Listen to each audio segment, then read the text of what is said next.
Welcome, sentient beings from all known universes and beyond.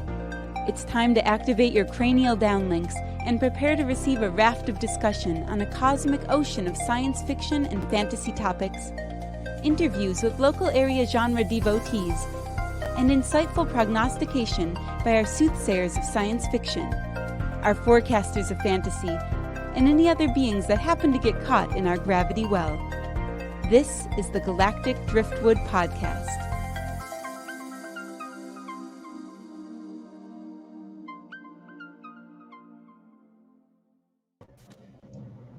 Hello, and welcome to this episode of the Galactic Driftwood Podcast. I'm Bill. I'm Seth. And I'm Chris. And Seth is not Charles. I am not Charles. Hey. True forever. Right. So we got kind of an interesting. What's that? Not that I can't be nervous about driving over bridges. I can do that too. Good point. We got interesting show. We're going to talk about some upcoming horror and science fiction stuff coming this month. I'm not sure. When's the House of Dragon come out? That is very soon. August 21st. Yeah. Yeah. So it's not that far off. So everything we're going to talk about is coming out relatively soon-ish, speaking. So I think first we'll jump right into body horror, one of Seth's favorite genres. Let's get that out of the way. Yay, all right. Body horror. Body horror. I'm sure our good friend Benito will probably be interested in seeing this one. This one is written and directed by David Cronenberg. Now, it's called Crimes of the Future, and he did a movie previously, quite a few years ago, called Crimes of the Future. This is not that. This is not a remake of that. This is a totally different storyline. And I will just play the trailer for it so you can see it now. I don't think Seth has seen it yet, and I know Chris hasn't seen it, so it'll be new for you guys. So here we go. I can feel you pulling things around in there. It's a brand new organ. Never before seen. We've all felt that the body was empty. Empty of meaning. And we've wanted to confirm that, so that we could fill it with meaning. The world is a much more dangerous place now that pain has all but disappeared.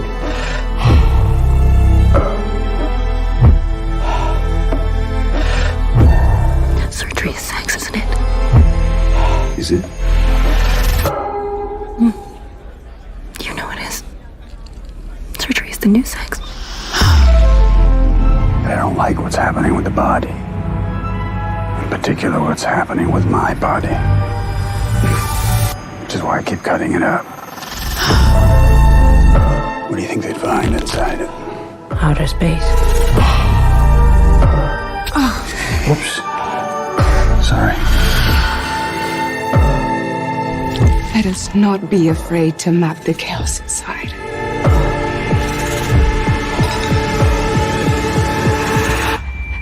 Let us create a map that will guide us into the heart of darkness.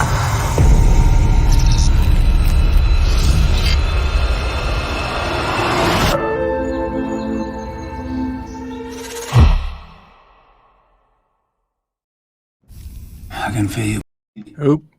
So there you have it. Well, Okay. so I have a crush on Stewart, so I'll probably definitely go to see that because she's in it. But outside of that, that was Disturbing. yeah. So I think that's on my books to watch. I mean, Yeah. that seems to be Cronenberg's deal. Disturbing. Right. And looks interesting. So the whole synopsis, essentially, it's a deep dive into the not so distant future in which humankind is learning to adapt to its synthetic surroundings. This evolution moves humans beyond their natural state and into a metamorphosis which alters their biological makeup. So, as they talked about in the trailer, essentially, in the not too distant future, we've eliminated pain. Pain is no longer an obstacle to doing things. And so, as such, surgery, body alteration, becomes the new sex, essentially. And so everybody's doing strange things to their body. You saw the one image there of the guy that's got ears on his forehead, and his eyes and lips are sewn shut. And so basically people do surgery on themselves and others as a means to experience something new. And I guess if you don't experience pain, the sky's the limit.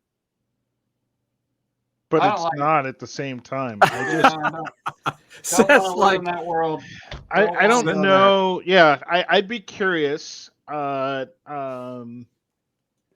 can't think of anything currently where I see this potentially happening, but I will ask, of our audience, if you've seen things that you think point towards this being something that's in a not so distant or even distant future, please comment below, because I'm drawing a blank as to where this becomes such a norm, right?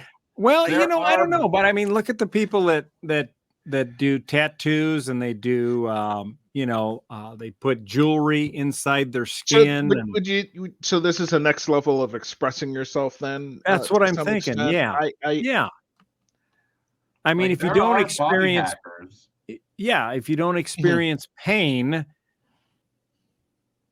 maybe this is the way you self-express yourself, by altering your physique in dramatic ways.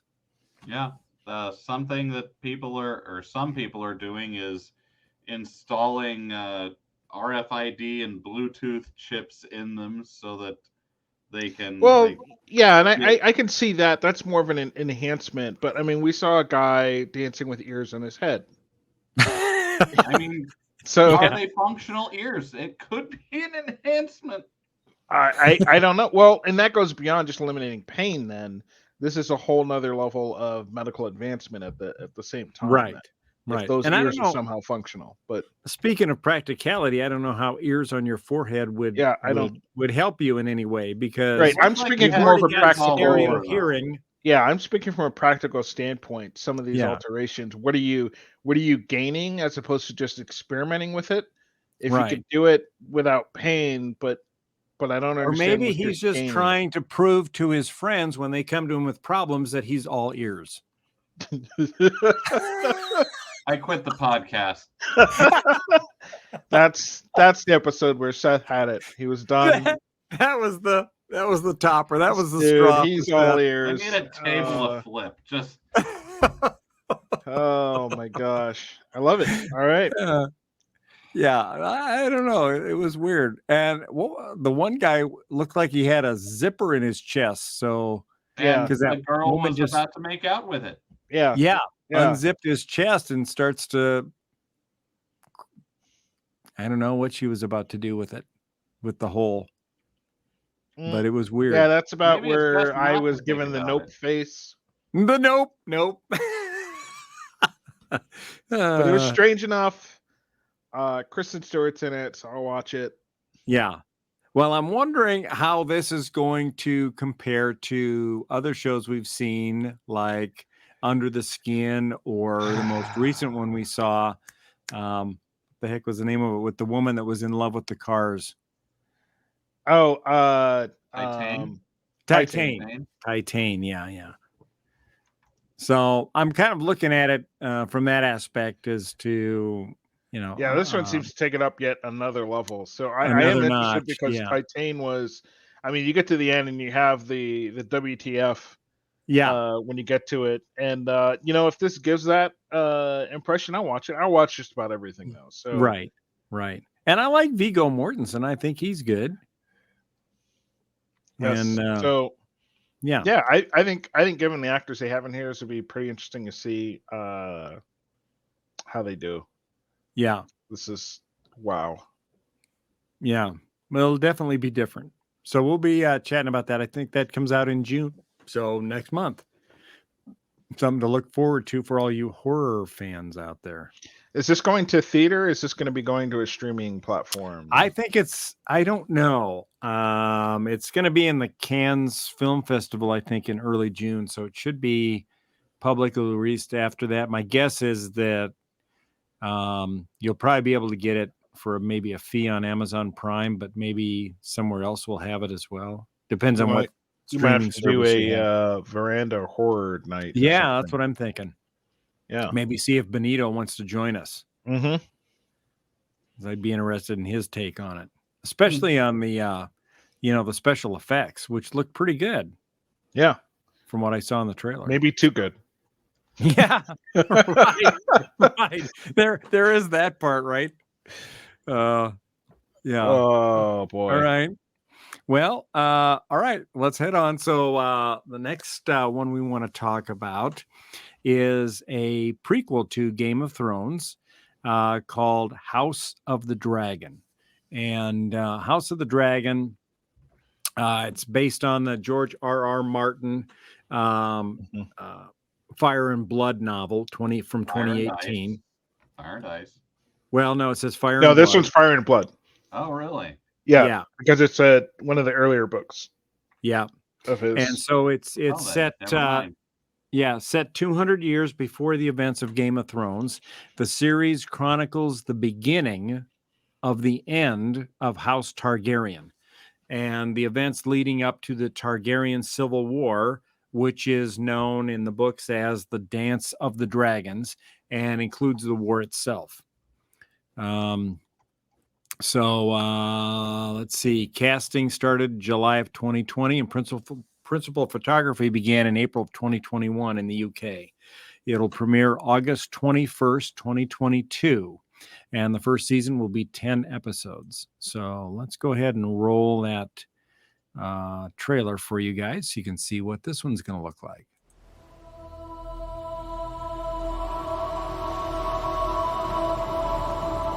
What is this brief mortal life, if not the pursuit of legacy?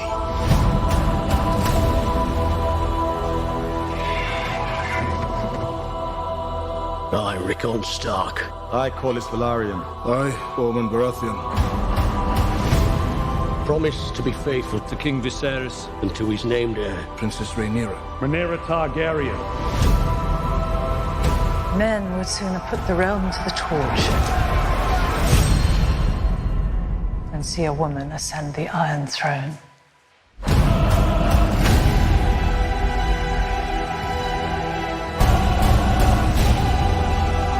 We play an ugly game. You have the determination to win it.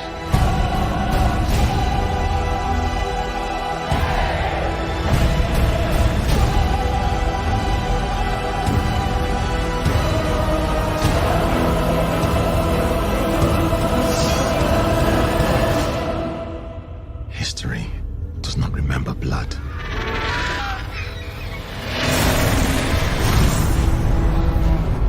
It remembers names.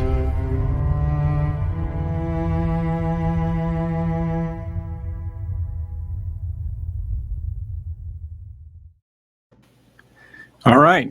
So there you have it. I think it looks really good. I'm looking forward to getting back into a fantasy style Game of Thrones type of adventure. And especially looks like it's going to be, as heavy with intrigue as the original Game of Thrones we saw. So I think it's going to be pretty fantastic. The costumes look really good. Yeah. On the costumes, they're keeping to the same theme of the different houses that were out there. Right. So that you should be able to kind of align with that. If you were a fan of the original Game of Thrones, you'll know where you're at based off the clothing and the surroundings and stuff. Right. Yeah. I'm glad we've got till August because I may want to watch some of the original Game of Thrones again just to kind of refresh my memory on all the different houses and especially the episodes dealing with Khaleesi and the history of the Targaryens.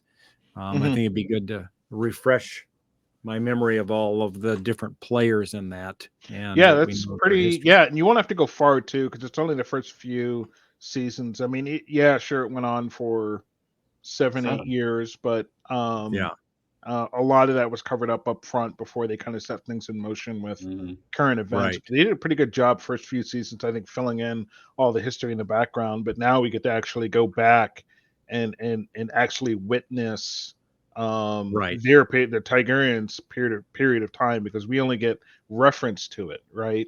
In Game of Thrones. Right. So now we get to go back and live it, if you will. Right. And it'll be nice to see the world filled with dragons. Mm-hmm. Where it was normal. Yeah. Right. Yeah. Right.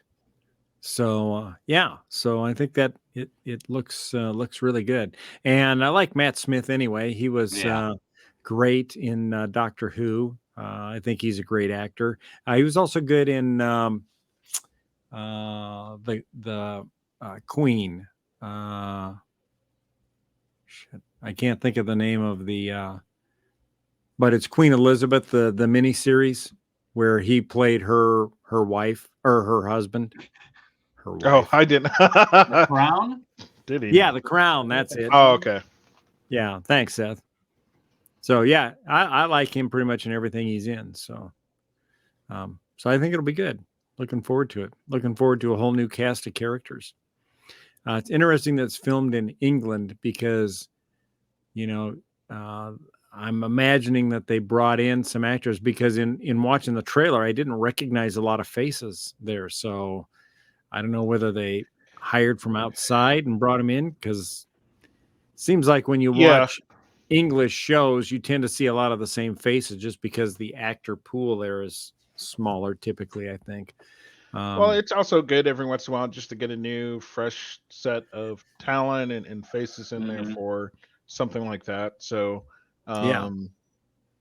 it probably helps not having a bunch of big names in there either. That's not what they want people focused on the story and whatnot. So, right. But, a show like that's a good way to not maybe start a career, but like go from not quite recognized to a name that people are a face and a name that people are looking for now. Yep. So that's good for the it's good for actors when they do stuff like that, like have a couple recognizable faces, but not go too heavy-handed on it. Yeah. Mm-hmm. Well, and I'm kind of thinking now that maybe Fire and Blood might be a good summer book for me to read on the veranda. Just in preparation. Preparation for the series might help give me some background. So, all right. So we're looking forward to that. All right. Then, not to be forgotten, the end of this month, May 25th to be precise, something I think a lot of us are looking forward to, the Obi-Wan Kenobi series premieres on Disney. I've only been wanting this for like a couple of decades, probably. Now. Right. So we've got a trailer. So let's watch the trailer real quick, and then we can kind of chat about that for a little bit. So here we go.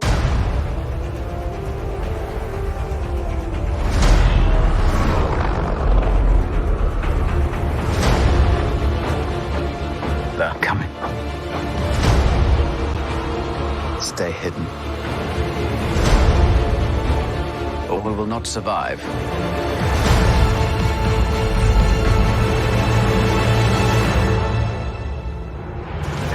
Leave us alone. When the time comes, he must be trained. Like you trained his father? You still want Kenobi. He's gone. Maybe you've been looking in the wrong places. I want every lowlife and bounty hunter to squeeze him.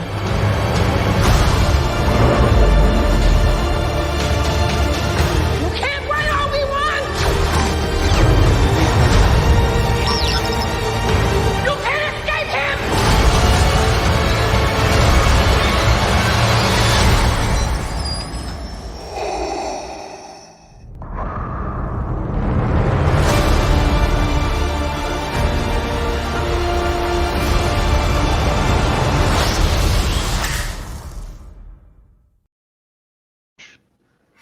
Oh yeah. Nice touch there at the end. I like the lightsaber at the end of Kenobi, and then the finishing up the Disney thing with the lightsaber. That was very well done.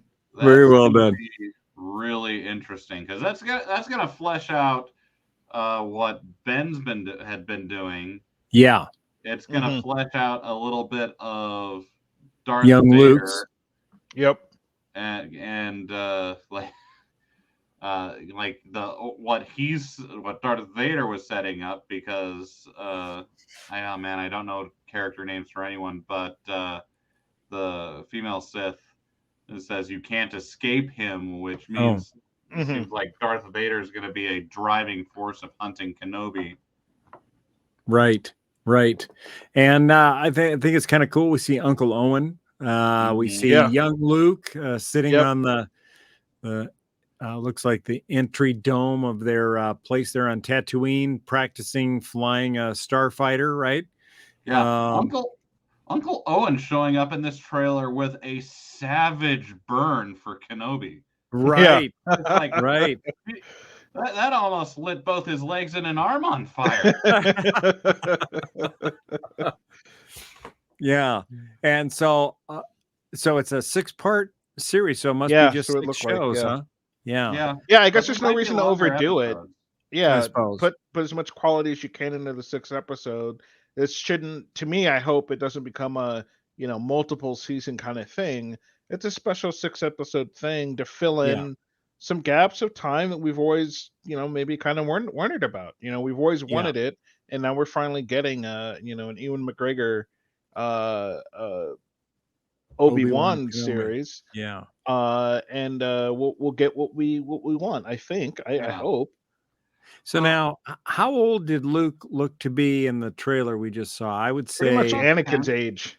Yeah, when from episode 1, same maybe same age, 7, same 8, kind of, something like that. Maybe 10. Yeah, something like that. So it's been 10 years after General Order 66 or something that wiped out the Jedi. Yeah. So Obi-Wan's been in hiding, but now somehow they're after him. Oh, they've probably been after him the whole time. Like this, I'm guessing this is before he settles full time on Tatooine as a hermit. Yeah, because so my single thought, watching that trailer, is they're going after Obi-Wan really hard. Every bounty hunter they can find. Right. But I wonder what's changed, because you would think, they would have done that right after the Order 66, that they would have, just kind of, shown no limits as to what they're going to do, just kind of like what we heard in the trailer, to find him, to eliminate him. Although I suppose maybe they didn't know he was around until maybe there's something that happens and they find out that he's still living. And then that is what prompts the, no holds barred attempt to try to take him out. He does something, he's in a city or something and sees something going on, and he's like, well, got to Jedi this and kill that Sith. Yeah. Did you guys see, I didn't realize he was going to be in this, but Kumail Nanjiani, he was he was dressed up in a Jedi robe in there briefly. He was in the Eternals recently. He played Kingo. He was in there. I didn't realize he was going to be in here as playing a Jedi. Unfortunately, that means he's probably going to die. Well, I mean, I'm looking at the episode list, and he's in looks like every single one. So yeah, but that doesn't mean he's going to live. Oh no, that's true. Yeah, thinking about Jedi's in general, you're right. Then he's probably going to die. Yeah. I mean, this is after 10 years after Order 66. So canonically, this is the height of the Empire's Jedi hunting, because a bunch of Jedi and a bunch of younglings and whatnot escaped to be Jedi off on their own, and so they've got a whole organization of kind of Sithlings going out and hunting them down. So this would be kind of at the height of that. Before the Resistance series, where those Jedi hunters are still strong. So I mean, we kind of know how this is. Yeah, we know end. we know how all this plays out. I mean, Yeah. yeah. So did I hear right that the guy that I can't think of his name that played Anakin Skywalker is coming back as Darth Vader? Oh yeah, Hayden Christensen. Yeah, that's I heard that really he was okay. coming back. It's like Yeah. I mean, like that would be the right thing to do. Yeah, yeah, definitely. Yeah. I wonder how much we're going to see of him in the show. I hope they don't save it till the end. Yeah, I'm guessing they'll save him for the last couple episodes, just because that's the boss fight, right? Yeah. Yeah. Right. And like this has always been very personal between Obi-Wan and understatement. Anakin. Yeah. And Anakin. Yeah, and like how this is gonna resolve a little bit of like how they left, I'm guessing, of Obi-Wan leaving Anakin for dead on Mustafar. Mustafar, yeah. Crippled and dying, probably expecting him to die, and later thinking, man, I should have just finished him off. Finished the job. Just kicked him into the lava. Or, lightsabered his brain, just like... Yeah. Either way, I'm guessing that's Obi-Wan's going to regret that a little bit. But I mean, this is a Darth Vader who's only 10 years into his conversion, with like probably at the height of his rage and access to the dark side. Right. Because I'm guessing, and where I really hope it's going to go is he finds out that Obi-Wan's still alive or has been located, and this is just going to be Darth Vader's personal mission now, just like fully engulfed in his blaming Obi-Wan for the death of Padme and the loss of his children. Yeah. And for everything going wrong. Yeah. Is there anything specifically that you're looking to see within this 6-episode series, other than, what Obi-Wan was up to during that period of time in between his being a Jedi on the Jedi Council and the time we see him in A New Hope? I don't know. I mean, I don't think we'll see Yoda. Yeah. Because if he's still in hiding, I don't think, like, story-wise, they would bring us over to Dagobah to potentially expose Yoda there. But I don't know what I'm hoping most to see. I want to see. Do you think we'll see anything of young Princess Leia? I don't know. Maybe. I think that would be kind of nice to see something about that. Even if it's a fraction of something or a one-off. Yeah, just something. Meanwhile, I think we know that Bail Organa Solo, Leia's adopted father, and Obi-Wan had some connections, so it's not out of the question that we would see those two. Because I mean, if he's checking in on Luke about training, he'd also be doing the same with Leia, which I guess raises the question, like, Bail wouldn't have held out training from Leia. No. But I guess it also would have been more risky in her case, since she is princess of Alderaan. Do you think we'll see anything of the Emperor? I mean, I feel like that's kind of likely. Yeah. At some point. Yeah, maybe, I mean, I early think I'm construction glad that phases of the Death Star. Yeah, that would be kind of cool to see that getting developed over time through the phases or whatever. I am glad they didn't show us too much more, because those are the kind of things I want to be surprised about, right? Right. I don't want to know how much, short of me going on like IMDb to look at who's there, but I didn't look too extensively. I just went to look because I saw Kamal on there. So I was like, oh, I didn't realize he was going to be a Jedi in here. And then to Seth's point, don't expect much, because all the Jedi are dead later. So you know. Right. Right. But yeah, I hope there's some additional surprises in there. I want to see another big battle with Darth Vader. Yeah, I do. I think a lot of people will want that, and so it looked like it wasn't going to be any short on action. So I'm looking forward to that. Yeah, if I had to guess, any additional Jedi they take on during this show, like Kamal, I'm guessing that they'll die there when they fight Darth Vader. Right.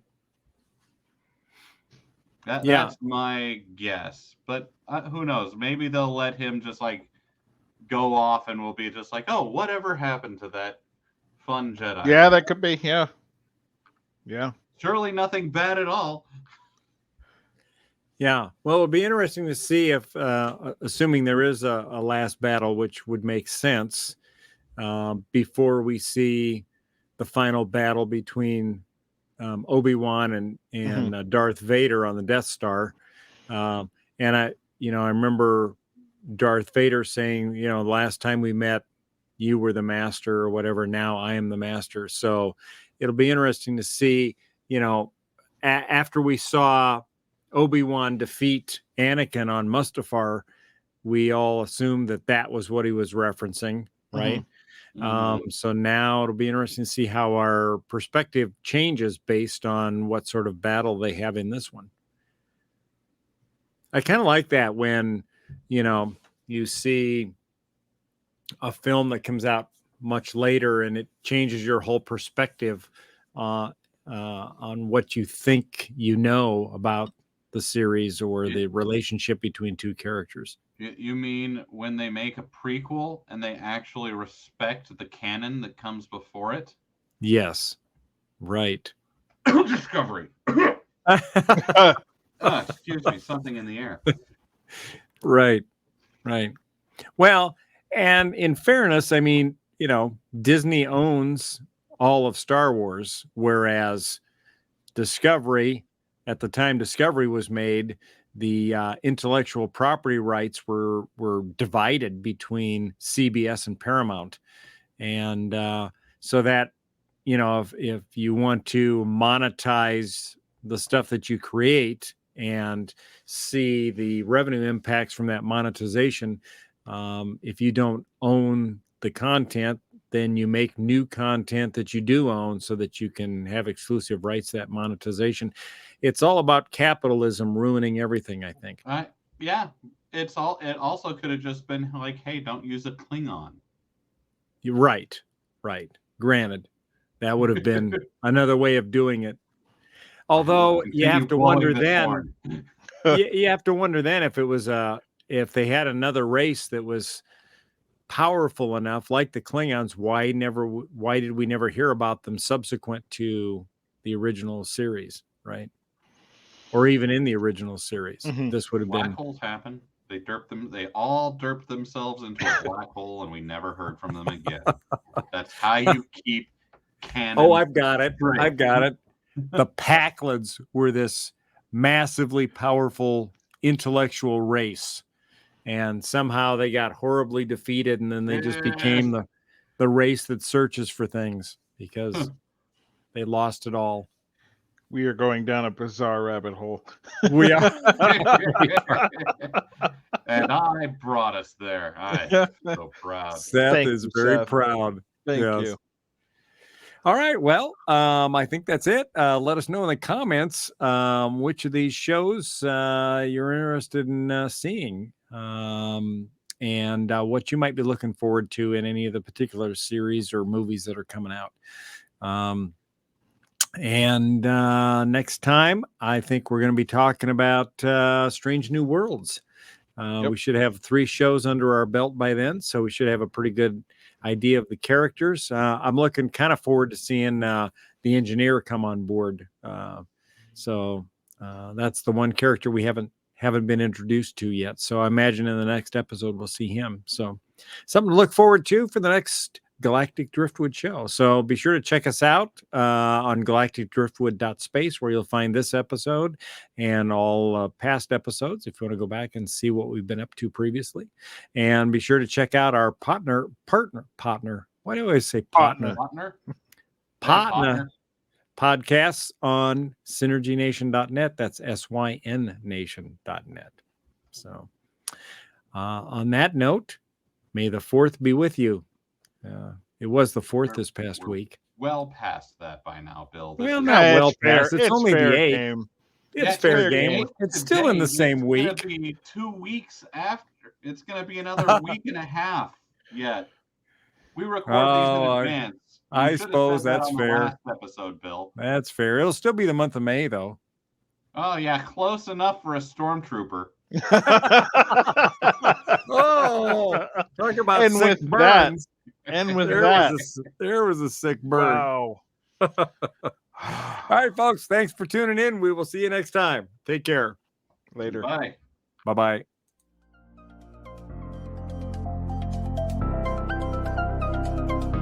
Thanks for listening to this episode of the Galactic Driftwood podcast. For more information and past episodes, please visit our website at galacticdriftwood.space or subscribe to us on YouTube. And now, please deactivate your cranial downlinks, collect your towels, and be sure to watch your step as you exit our gravity well.